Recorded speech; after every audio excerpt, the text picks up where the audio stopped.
MacOS, en fin, en un montón de sistemas operativos, ¿no? Nosotros lo vamos a ver en Linux. Y en Windows sí que vamos a ver el servidor web que viene integrado con el paquete IIS que os decía antes, ¿no? Primero vamos a ver el capítulo, vamos a poner aquí a descomentar, a poder visualizar la unidad. Estamos en la unidad 5, servicio web, protocolo HTTP, protocolo de nivel de aplicación HTTP, y como siempre tenemos aquí una serie de entradas en la plataforma. Aquí tenéis un documento que nos explica cómo funciona el protocolo HTTP. Aquí tenemos una utilidad en la que algunas veces la he utilizado para poder lanzar comandos directamente a un servidor. Aquí tenemos el documento con los apuntes y práctica en Ubuntu 24.04, la última versión LTS de Ubuntu, y el Windows Server 2022. Y este otro documento es el de la versión anterior, que lo he dejado ahí, o bueno, en aquel momento utilizamos Ubuntu 20 y Windows Server 2019. Como sabéis, hay otros servidores web famosos. Aparte del Apache 2, está también el servidor Engine, que es muy famoso y muy utilizado. Y entonces, como una de las cosas que vamos a ver es cómo configurar una cosa que se llama un proxy inverso, que no sé si sabéis lo que es, pero bueno, no os preocupéis que lo veremos. Pues aquí hay una entrada que dice cómo configurar un proxy inverso con el servidor Engine. En el caso de Apache lo vamos a ver.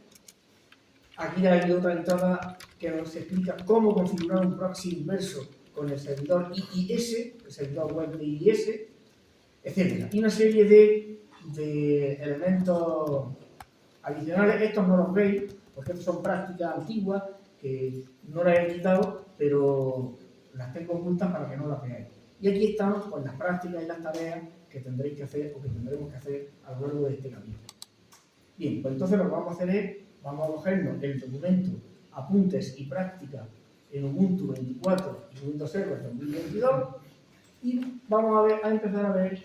También disponemos del libro de Garceta, de servicios de red de Internet que os pasé en su momento.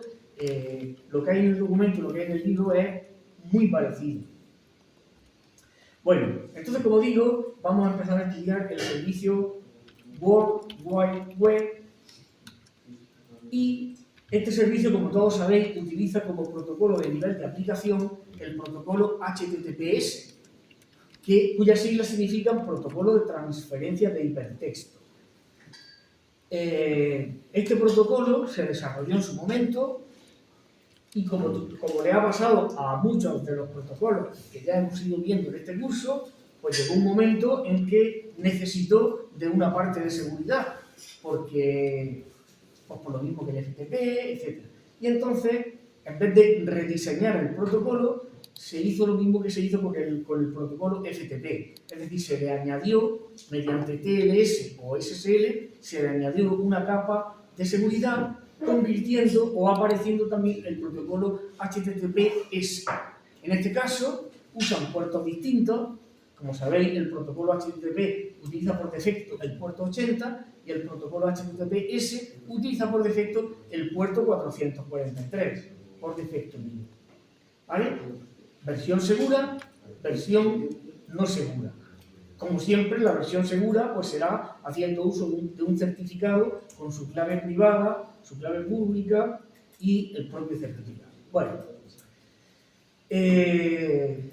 ponerme a decir que es el protocolo y que es el servicio, pues un poco, en fin, quiero decir que vosotros lo conocéis bastante bien, pero bueno, no obstante, pues porque estáis cansados de hacer páginas web, estáis cansados de evidentemente, para que esa página web funcione, pues habéis tenido que utilizar un servidor donde alojarla y tal.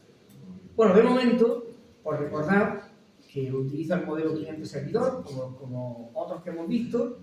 Como digo, utiliza como protocolo de transporte el protocolo TCP y los puertos por defecto son el 80, como he dicho, en el caso de la versión no segura, y el 443 en el caso de la versión segura. ¿Cómo funciona este protocolo? ¿O cómo funciona este servicio? Pues bueno, en el servidor existe el software que está escuchando, está atendiendo las llamadas de los clientes, y hay una zona en su sistema de archivos que es lo que se denomina el document root, o raíz de los documentos. En esa zona del sistema de archivos es donde están ubicados determinados documentos que los clientes solicitan y que el servidor, una vez que los encuentra y que se comprueban ciertas cosas, pues el servidor ofrece al cliente que le ha demandado. Así es como funciona el protocolo, como todos sabéis. Los documentos pues, pueden ser de diversa índole, ¿no? Pueden ser páginas web que utilicen el lenguaje HTML, o pueden ser otras páginas que utilicen lenguajes como PHP, Ajax, etc. ¿Qué os voy a contar yo de esto a vosotros, no? Y para indicar exactamente el documento que solicitamos desde el cliente, pues existe una cosa que se llama la URI o la URL. Aquí tenéis un ejemplo de la URL. Las siglas URL responden a localizador universal de recursos, y se llama así porque es una forma de indicarle al servidor el recurso exacto que solicitamos. Este recurso tiene, como he dicho antes, está en una zona concreta del sistema de archivos que se denomina documento. Bueno, pues entonces la estructura de una URL sería esto que tenemos aquí. En primer lugar, indicamos el protocolo que vamos a utilizar, si es HTTP o HTTPS. A continuación viene el nombre de dominio completamente cualificado del servidor, o bien puede ser la IP, etc. ¿Vale? Si tenemos un servicio DNS, pues esto se nos traducirá a una IP. Si no, pues directamente podemos utilizar la IP. Podemos indicar el puerto. Si no se indican, los propios clientes, los navegadores web, pues utilizan los puertos por defecto si el usuario no indica el puerto.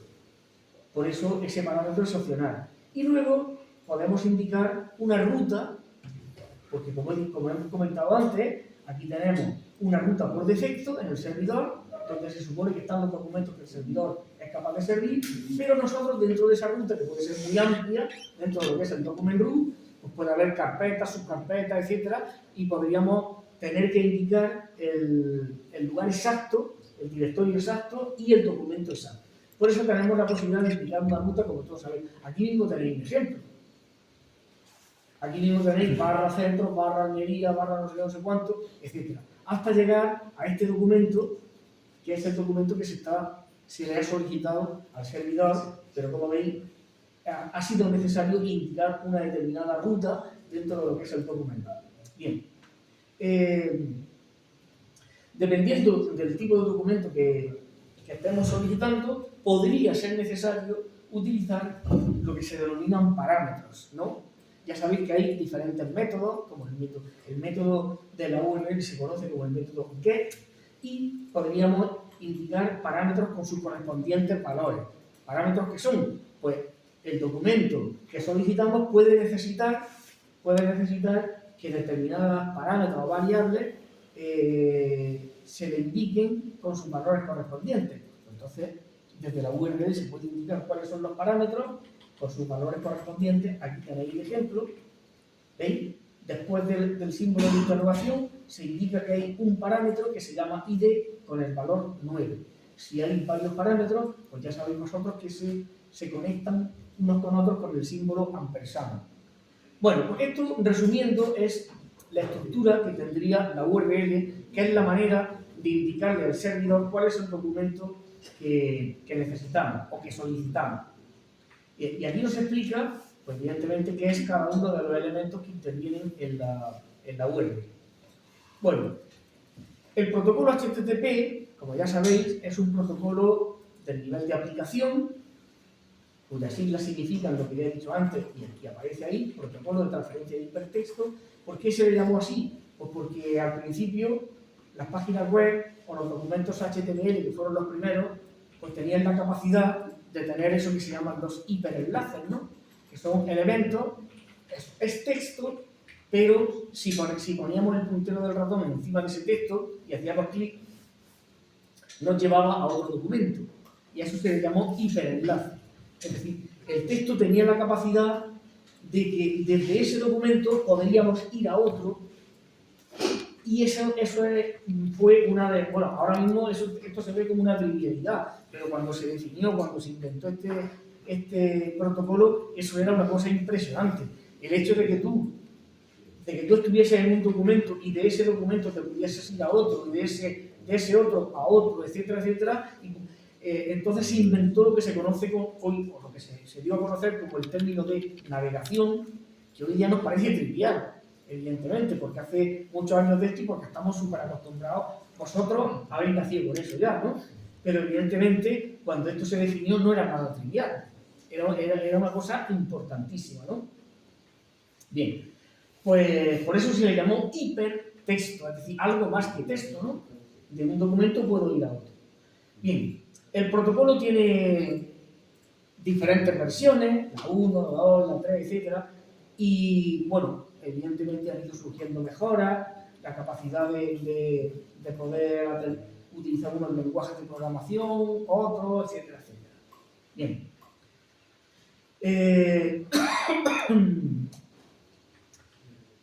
Dice, actualmente se utiliza la versión 3. La principal diferencia entre el HTTP2 y el 3 es que el protocolo sobre el que funciona TCP tiene mecanismos. Fijaos que la versión 3 ya puede funcionar también sobre UDP. Sin embargo, UDP, al no tener estos mecanismos de verificación, pues funciona más rápido. Y entonces eso hace posible que los documentos se soliciten y se tarde menos en conseguirlo. Evidentemente podemos tener errores porque no hay un proceso de verificación, como vosotros conocéis, entre el TCP y el UDP. Bueno, este documento funciona en base a lo que se llaman mensajes de petición, que como veis tienen más o menos el aspecto que estáis viendo aquí. ¿Qué son los mensajes de petición? Bueno, pues los mensajes de petición son mensajes que el cliente envía al servidor. Por lo tanto, el protocolo HTTP funciona en base a mensajitos. El cliente envía mensajes al servidor, a esto se le llama mensajes de petición, y luego el servidor envía mensajes al cliente y a esto se le llama mensajes de respuesta. Bueno, ¿de qué consta un mensaje de petición? Por supuesto, ni que decir tiene que vamos a ver el protocolo HTTP de manera muy descafeinada, quiero decir, de manera muy general, ¿no? Vamos a estudiar un poco qué es un mensaje de petición, qué es un mensaje de respuesta, etc. Bueno, pues un mensaje de petición, que es el que el cliente envía al servidor, una de las cosas que indica es el método que se utiliza. Como veis, aquí nos dice, voy a darle un poco de tamaño a esto, aquí nos dice que estamos utilizando el método GET. Ahora después veremos un poco, aunque vosotros lo sabéis ya, ¿no? Conocéis las diferencias, por ejemplo, que hay entre el método GET y el método POST, ¿no? Sí. Una cosa es tener información, otra es para subirla, ¿no? El método GET, una de las principales diferencias es que el método GET utiliza la URL, estamos limitados al número de caracteres, la información se ve porque se ve en la URL, aquí lo veis, queda claramente manifiesto que estamos definiendo, que estamos solicitando este documento. Sin necesitar a parámetros, se verían los parámetros y los valores correspondientes de cada uno, etc. El método POST no. El método POST se utiliza con los formularios, generalmente, ¿no?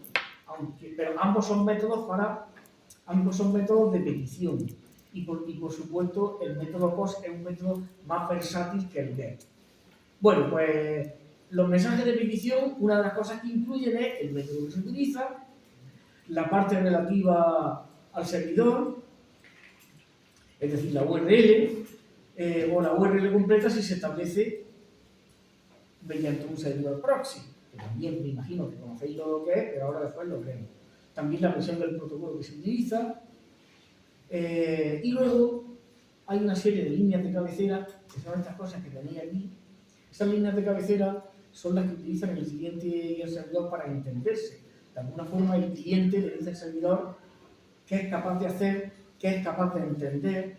Aquí, por ejemplo, estáis viendo que el cliente le está diciendo al servidor que el sistema operativo sobre el que trabaja es un Windows el cliente es un Firefox con la versión tal que acepta documentos en texto plano HTML, que también acepta una serie de documentos como el XML, etcétera, etcétera. Entonces, estas líneas son una forma de que el cliente informe al servidor de sus características, de sus propiedades. Bien, en el caso de los mensajes de respuesta, pues son relativamente parecidos. Los mensajes de respuesta también están formados por tres partes. La línea de respuesta, aquí tenemos un ejemplo. El servidor envía la versión del protocolo.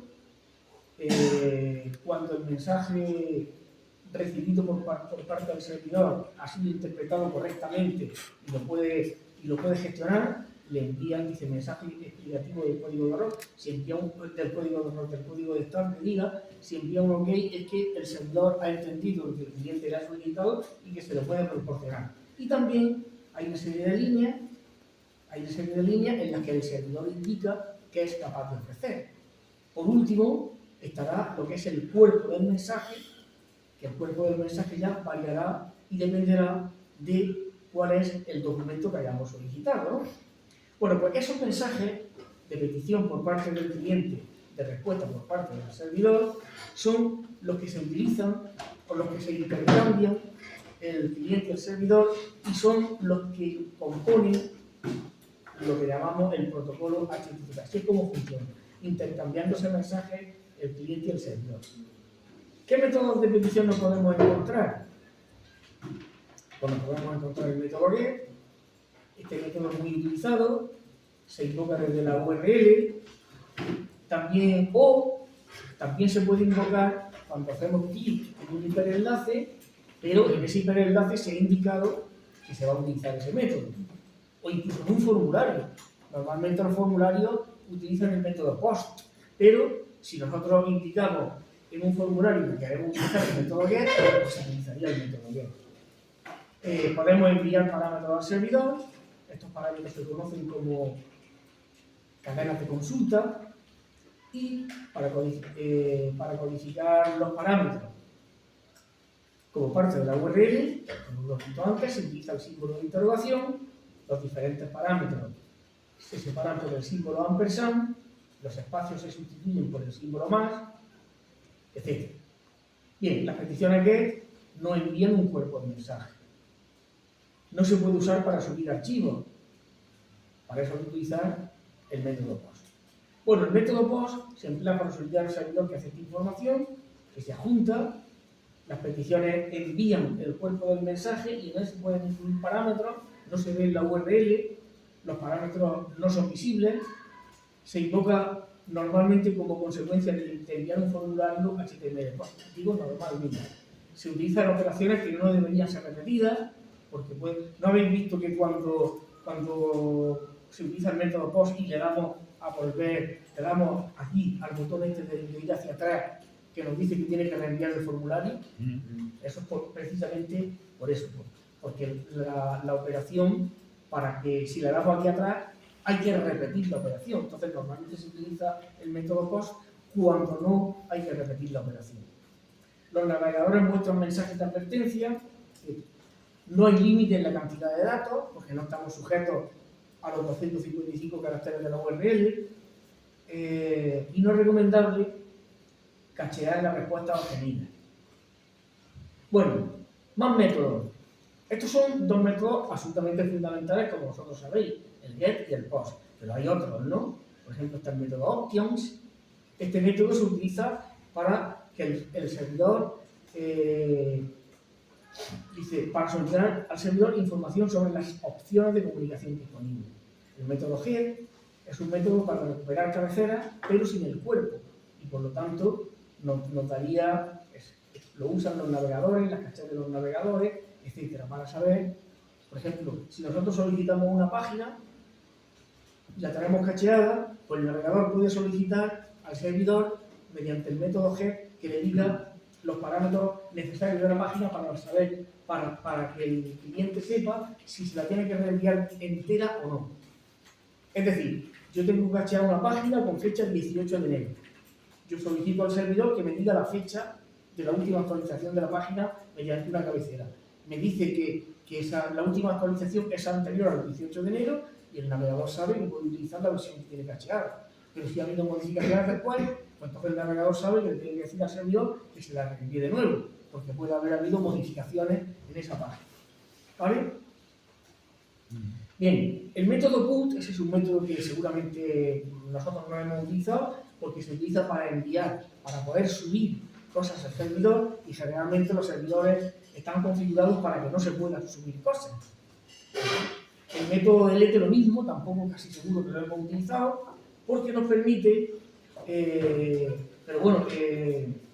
porque nos permite borrar cosas en el servidor. Y luego el método trace, que es para indicar, para trazar una ruta, la ruta que sigue el mensaje, si atraviesan cortafuegos, si atraviesan un proxy, etc. Bien, bueno, aquí tenemos, vamos a ver ahora tipos de cabeceras. Todo esto, como digo, es un poco rollete, porque es un poco ver el funcionamiento del protocolo HTTP, para que no se diga que hemos empezado a configurar un servidor web sin, por lo menos, haber visto un poco cómo funciona el protocolo HTTP. ¿Qué son las cabeceras? Bueno, pues las cabeceras son pares que tienen un nombre y un valor.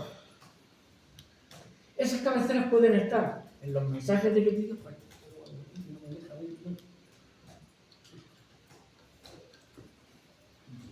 Vale.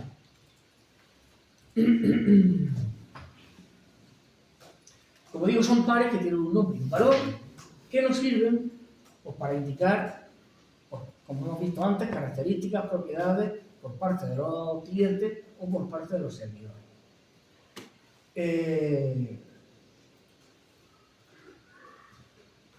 ¿Qué tipos de cabeceras nos podemos encontrar? Pues, por ejemplo, cabeceras generales. ¿Estas cabeceras para qué sirven? Para definir información que puede ser utilizada por clientes y por servidores y que se aplica en una sesión de comunicación. Por ejemplo, el control de la caché, las fechas, la codificación de las transferencias, etc. También puede haber cabeceras de petición. Estas, lógicamente, las envía el cliente, no el servidor. Bueno, pues las utilizan los clientes para enviar información a los servidores. Proporcionan información, como habéis visto antes, de qué navegador se trata, el nombre, el puerto del servidor que se dirige la petición, los tipos MIME, para indicar, por ejemplo, los documentos que acepta, documentos, lenguajes, tipo de encriptación que es capaz de aceptar el cliente, etc. Cookies, etc. Cabeceras de respuesta. Evidentemente, estas son las que envía el servidor al cliente. Bueno, pues ¿para qué sirven? Pues para que el servidor pueda enviar información al cliente. ¿Qué tipo de información? Pues la edad o la fecha de la respuesta, si un recurso está disponible o no está disponible, cuál es el servidor con el que hemos contactado, si es un Apache, si es un Engine, si es un servidor de Windows, etc. Y también hay unas cabeceras que se llaman cabeceras de entidad que nos proporcionan información relacionada con el recurso que se le va a proporcionar al cliente.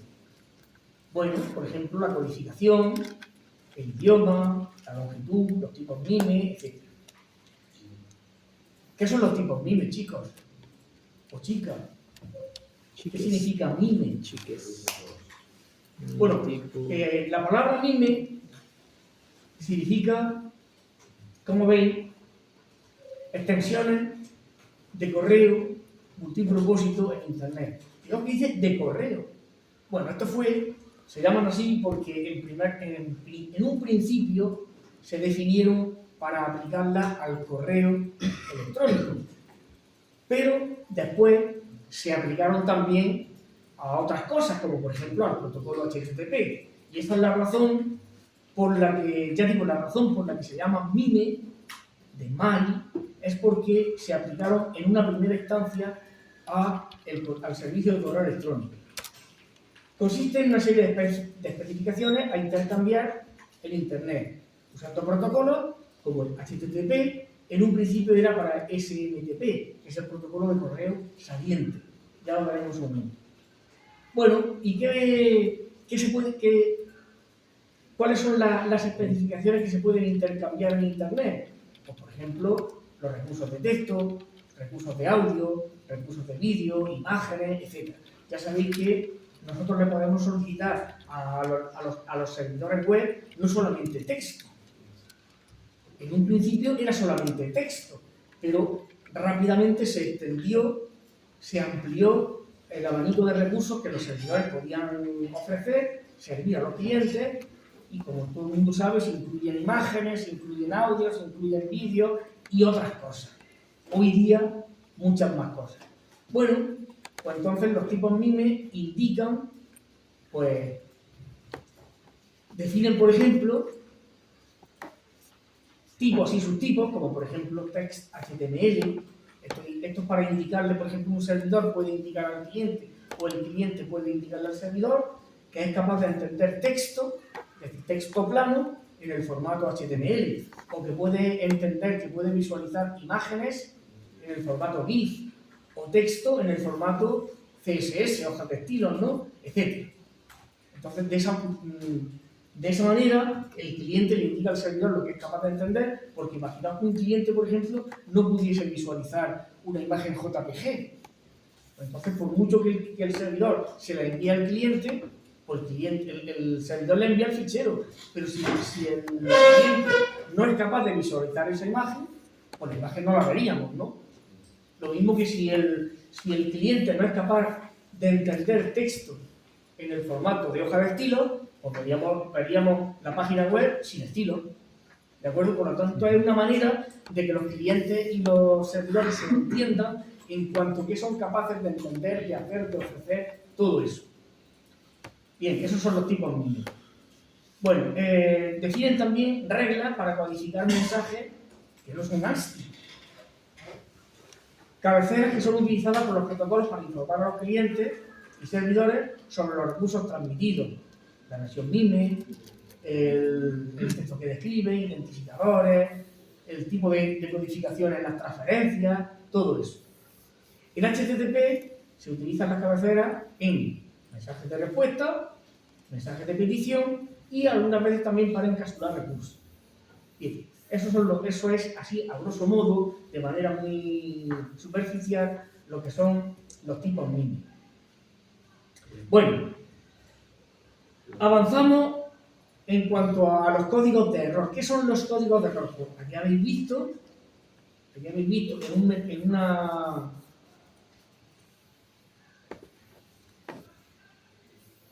en este mensaje de respuesta de un servidor que tenemos un código de estado.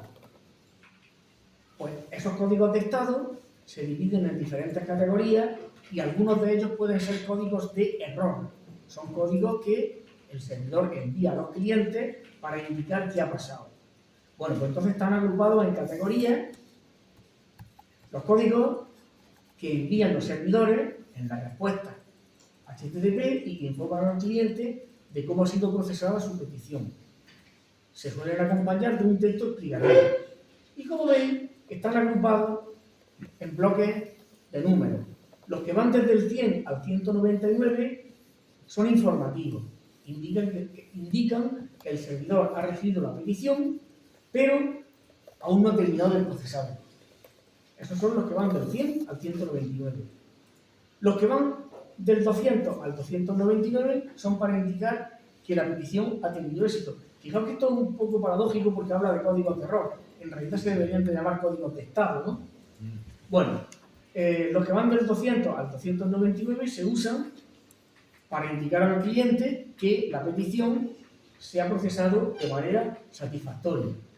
Los que van del 300 al 399 se utilizan para indicar al cliente que ha habido una redirección. Una de las cosas que puede hacer el protocolo HTTP es nosotros hacemos una petición a un servidor y el servidor la puede redireccionar a otro. Entonces, cuando esto ocurre, pues el servidor informa mediante un código que está en el rango del 300 al 399. Aquí se citan algunos ejemplos. Por ejemplo, el 302, el recurso lo ha encontrado, pero se ha movido temporalmente a otra localización. El 304, el recurso solicitado no se ha modificado y, por lo tanto, el navegador, el cliente, debería leerlo desde su caché, por ejemplo. Luego, los que van del 400 al 499 son los errores que se producen por parte del cliente. Por ejemplo, ha habido un error de sintaxis, el cliente no tiene autorización para solicitar ese recurso, el cliente no tiene permisos para indicar para ese documento o para entrar en el directorio donde está, o directamente el 404 es famosísimo, se lo conoce todo el mundo, ¿no? Que es cuando solicitamos un documento que no se encuentra, ¿no? Not found. Por lo tanto, los que están en el rango del 400 al 499 son códigos para indicar que el cliente ha cometido un error. Y por último, los que van del 500 al 599 son errores que se producen en el servidor. ¿Vale? Seguro que vosotros habéis visto el famoso Internal Server Error, ¿no? Eso lo hemos visto todos, ¿no? Bueno, pues 500, Internal Server Error, error interno del servidor, por ejemplo, un error de configuración, en fin, algo ha pasado. O servicio no disponible, etcétera, etcétera. Algunos de estos códigos nos aparecerán en las prácticas cuando hagamos nuestras configuraciones porque nos equivocaremos o porque, en fin, yo qué sé, o porque pueden ocurrir, ¿no? Bueno, pues ya sabemos los códigos que van desde el 100 hasta desde la centena del 100 hasta la centena del 500, ya sabemos a qué se refieren según que estén en la centena del 100, del 200, del 300, del 400 o del 500. Bien, ¿qué es un proxy? ¿Sabéis lo que es un proxy? Más o menos. ¿No te parecía como para enmascarar la conexión, ¿no? Algo así, había una cosa... Tiene cierto paralelismo con la VPN, ¿no? De alguna manera. Bueno, con la VPN... Bueno, un proxy es un elemento que está en medio, es decir, nosotros tenemos un cliente que se comunica con un servidor, le solicita cosas y el servidor se las envía, ¿no? Bueno, pues algunas veces hay un elemento que se pone en medio. Es como un cortafuegos, pero... Es como un cortafuegos en el sentido de que es un elemento que está en medio entre el cliente y el servidor. Eso es un proxy. Claro, que le hace la conexión al proxy y el proxy la reenvía como si lo hubiera solicitado él, ¿no? Ahí está. Ya, pues por eso digo el paralelismo con la VPN. Ahora vamos a ver precisamente que, según lo que dice Juan Luis, pues nos vamos a encontrar dos tipos de proxies. Pero en principio un proxy es un elemento que está en medio entre el cliente y el servidor. En el ámbito de la red, un proxy es un programa que actúa como intermediario entre dos. No sé si recordáis cuando vimos el agente de retransmisión, el DHCP, también era un elemento que estaba en medio entre el cliente y el servidor, ¿no? Bueno, pues esto es algo parecido, pero en vez de en el protocolo DHCP, como era en aquel caso, en este caso es en el protocolo HTTP. El proxy está en medio. Podemos encontrar dos tipos de proxy. Uno que se llama directo y otro que se llama inverso. ¿Cuál es la diferencia entre los dos tipos de proxy? Bueno, los proxies tienen ventajas. El uso de proxies tiene muchas ventajas. Una de las más importantes es que los proxies suelen tener una caché gorda o pequeña, generalmente gorda, y gracias a las cachés de los proxies, evidentemente se disminuye de manera notabilísima el tráfico de la red.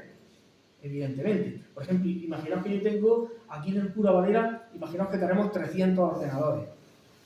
Y de pronto yo digo, vosotros, venga, entrar en filecilla, yo qué sé, consultar la página tal.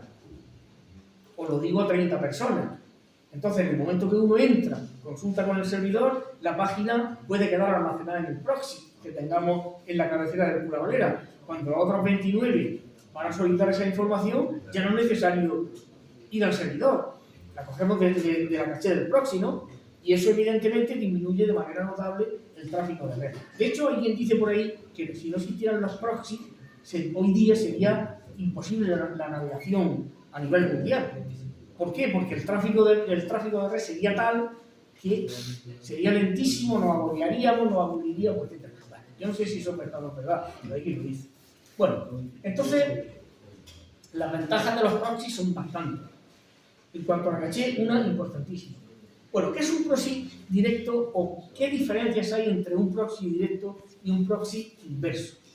¿Vale? Pues la diferencia está en lo siguiente. Cuando yo, como cliente, yo soy un navegador web, cuando hago una petición, si entre el servidor al que yo voy a hacer la petición y yo hay un proxy, pues puede ocurrir que yo haga la petición al proxy y, como decía Juan Luis, este se la reenvíe al servidor, o puede ser que yo haga la petición directamente al servidor y esta, sin que yo me dé cuenta, pase por el proxy. ¿Entendemos, no? La respuesta. Es decir, yo puedo tener esto. Yo tengo aquí el cliente C y aquí tengo el servidor y aquí tengo el proxy. Entonces, yo como cliente puedo hacer la petición al proxy y el proxy la va a reenviar al servidor. Eso, como ahora veremos, es un proxy inverso. Y un proxy directo es un proxy en el que el cliente no hace la petición al proxy, sino que la hace directamente al servidor. Lo que pasa es que la petición pasa por el proxy sin que el cliente se dé cuenta. ¿Me explico? Es decir, esto es lo que se denomina, que lo habréis oído nombrar algunas veces, un proxy transparente, ¿no? Algunas veces tenemos que indicar, los navegadores de hecho nos permiten cuando estamos en una intranet, si estamos navegando a través de un proxy, nos permiten que indiquemos la dirección del proxy y el puerto, ¿no? Pero también se puede configurar un proxy de manera transparente, de manera que yo quiero ir al Google, pues desde mi cliente yo pongo la dirección del Google, pero la petición pasa a través del proxy. Y eso podría tener muchas consecuencias. Por ejemplo, si yo pongo aquí un filtro, puedo prohibir, imaginaos que yo pongo aquí un filtro para que no se pueda navegar por páginas donde aparece la palabra sexo. Entonces yo, desde aquí, desde el cliente, solicito un documento que está en una página donde aparece la palabra sexo y se la hago directamente al servidor, pero como la petición va a pasar por aquí, pues el proxy la va a filtrar y no va a dejar que la petición llegue al servidor. ¿De acuerdo? Eso sería, como digo, un proxy directo. ¿Vale? Ahora, un proxy inverso es un proxy en el que yo, como cliente, solicito la petición al proxy y este la reenvía al servidor. Vamos a verlo porque tenemos gráfico aquí en la... Dice proxy directo. El cliente realiza la petición al servidor, directamente al servidor. La URL indicada es la del servidor, pero esta es recibida por el proxy. Generalmente de manera transparente para el cliente, que la envía al servidor. Es decir, el proxy detecta, por narices tiene que pasar la petición por él, y entonces la procesa, ve si hay, por ejemplo, alguna limitación, o puede haber una limitación de ancho de banda, y puede haber muchas cosas. Y entonces, una vez que la ha procesado, la petición, pues la envía al servidor. Pero todo eso se realiza de manera transparente al cliente. Se suele utilizar para controlar el acceso a Internet desde red interna. Por ejemplo, el proxy suele tener implementada una caché y a veces un sistema de limitación de acceso a contenido, limitación de ancho de banda, etc., como os estoy comentando. Eso es un proxy directo. Bien, aquí tenéis la imagen. Aquí tenemos teléfonos móviles que están conectados a nuestra red Wi-Fi, tenemos ordenadores y desde estos dispositivos se hacen peticiones aquí, pero pasan por el proxy sin que los dispositivos y los usuarios de los dispositivos se den cuenta. El proxy hace su trabajo y puede decidir bloquear la conexión o puede decidir mandarla sin ningún problema al servidor, puede decidir limitar el ancho de banda, muchas cosas. Bien, eso es un proxy directo. ¿Qué es un proxy inverso?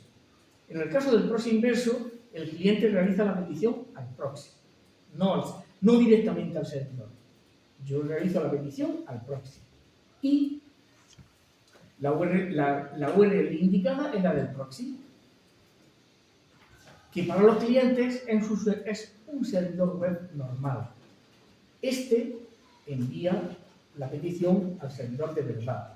Nosotros haremos una práctica con un proxy inverso. Se suelen utilizar para ofrecer acceso a servidores web que están detrás de un cortafuegos, estando el proxy situado en una DMZ. Generalmente, en una empresa, un servidor web está en una zona protegida, a la que no se puede acceder desde fuera. Entonces lo que hacemos es situamos un proxy en la DMZ, de manera que desde fuera, desde el exterior, nosotros nos comunicamos con el proxy, porque podemos hacerlo, porque está en la zona desmilitarizada.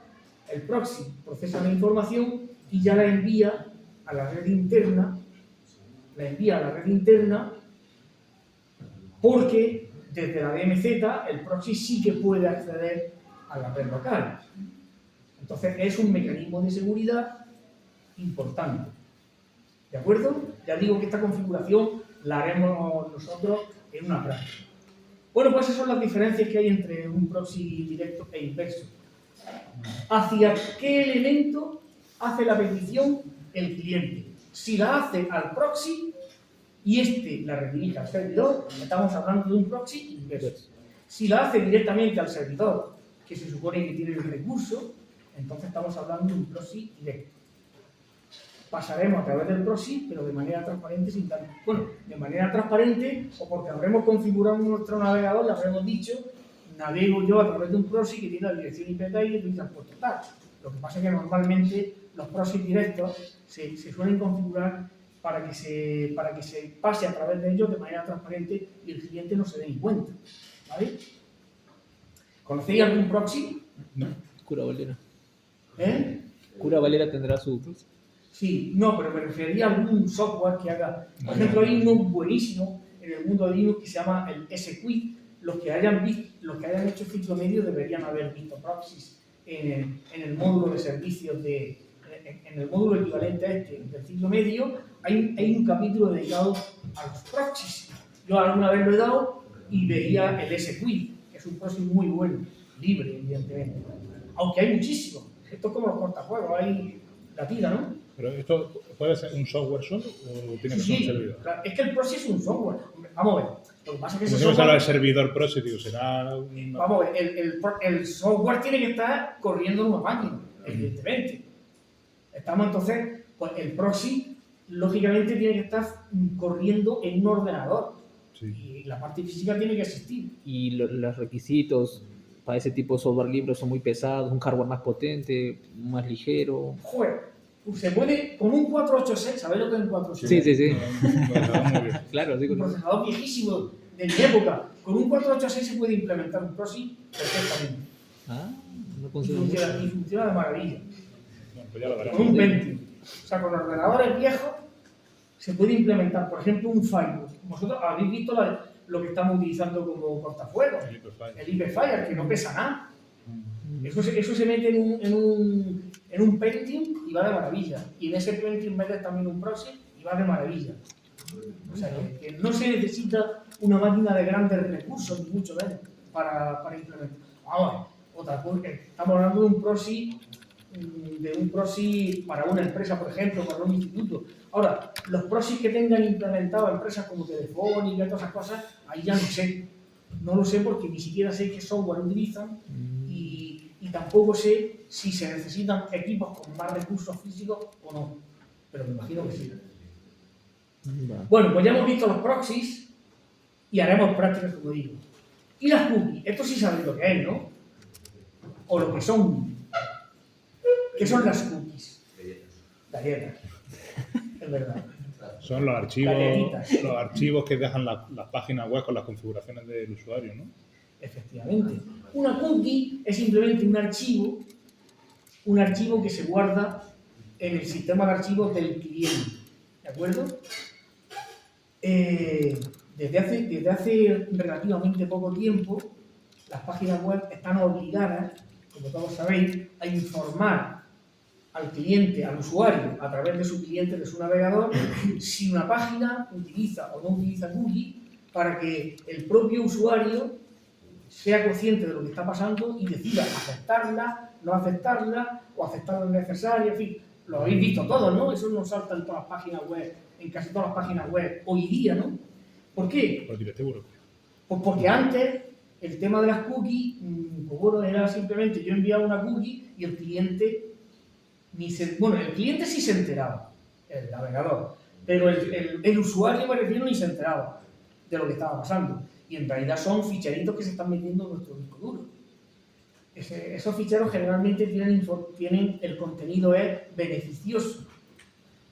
Pero, ¿quién dice que alguien no me puede meter una cookie que tenga contenido no beneficioso? Entonces, por eso apareció una legislación en la que se obligó a informar al usuario de que una página...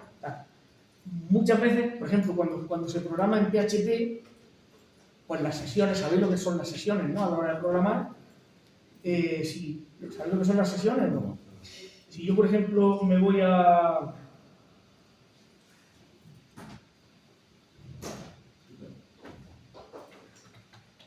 Se me ocurrió poner esta página. La página de PC Componentes. Evidentemente, yo tengo aquí un carro. Imaginaos que yo, por ejemplo, compro esto, ¿no? Arriba. Ese es el... Si yo esto lo añado al carro, si yo ahora me voy a otra página distinta, porque en vez de buscar tarjetas gráficas estoy buscando, yo que sé, una lavadora, que también vende los de los 40. Entonces, ¿cómo se hace para que el carro se siga viendo en toda la historia? Con la cookie. Yo voy navegando por diferentes páginas. Cuando salgo de una, diferentes páginas que pertenecen al mismo sitio web, ¿de acuerdo? Pero son diferentes documentos. Entonces, ¿cómo se hace para que cuando yo me voy de un documento a otro haya una cosa como es el carrito de la compra, por ejemplo, que esté siempre ahí presente? O tu Pues eso sesión se hace abierta. estableciendo una sesión, ¿vale? Y una de las maneras que hay de mantener las sesiones es utilizar, las sesiones tienen un identificador, y entonces una de las maneras que hay de cuando entramos en una página nueva del mismo sitio, recuperar la sesión es leyendo un identificador. Pues una de las maneras que hay de hacerlo es mediante una cookie. Se manda un archivo al cliente, se consulta, ese archivo tiene un nombre, y entonces cuando se consulta el valor de la cookie, pues se restablece la sesión. Por tanto, las cookies generalmente, ¿cómo sabemos el número? Una de las primeras prácticas que se hace, cuando entramos en una página nos va diciendo, ha entrado 10 veces, ha entrado 20 veces, ha entrado 21. La contraseña del usuario. Cada vez que va en recarga un la archivo. página, No, guárdalo en la caja para que no te ponga. con una cookie se puede hacer. Por tanto, generalmente el contenido de una cookie es beneficioso. Pero, como podría ser no beneficioso, malicioso, pues por eso apareció la legislación en la que se debe de informar al cliente y el cliente al usuario de que se están metiendo ficheritos en nuestro... ¿Yo las acepto o no las acepto? Generalmente, si no las acepto, pues me quedo sin poder acceder al sitio. Pero bueno, por lo menos las acepto con las consecuencias, sabiendo lo que está pasando. Eso no es la cosa. Bueno, vamos a un descanso. Gracias.